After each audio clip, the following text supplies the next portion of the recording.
বাবা খুলছে না কেন? শুভ সকাল বন্ধুরা, দেখো সোমবারের ব্রেকফাস্ট মেনু নিয়ে চলে এসেছি। আর আজকে না খুব ঠান্ডা পড়েছে, তাই ভাবলাম সোমবারে একটু খিচুড়ি করি। তোমার দাদাভাই বাড়িতে আছে, নাইটে যাবে, তো দেখো সবজি দিয়ে করেছি খিচুড়িটাই। দেখো ফুলকপি দিয়েছি, তারপরে গাজর দিয়েছি, সিম দিয়েছি, মিষ্টি কুমড়া দিয়েছি, মানে সব রকম সবজি দিয়ে একদম করে পাতলা করে করেছি খিচুড়িটা। তো সবার জন্য বেরিয়ে নিচ্ছি।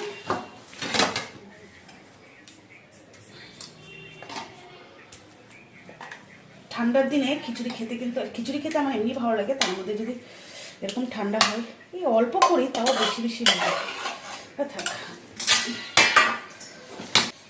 আর খিচুড়ি করতে গিয়ে দেখো প্রেশার কুকারের কি অবস্থা, এখন আমার মাজতে গেলে। তো এই যে সবার জন্য প্রায় বাড়া হয়ে গেছে। দেখো বেগুন ভাজা, দাঁড়াও এই মা কি চাচাচ্ছে, তার সাথে আছে লেবু। আরো শিও খাবে বেগুন ভাজা, যে দেখি। তো এই যে সোমবারের ব্রেকফাস্ট মেনু, একদম সবজির খিচুড়ি পাতলা করে আর বেগুন ভাজা, তার সাথে আছে লেবু। তো কেমন হয়েছে কমেন্ট করে অবশ্যই জানাবে। টাটা।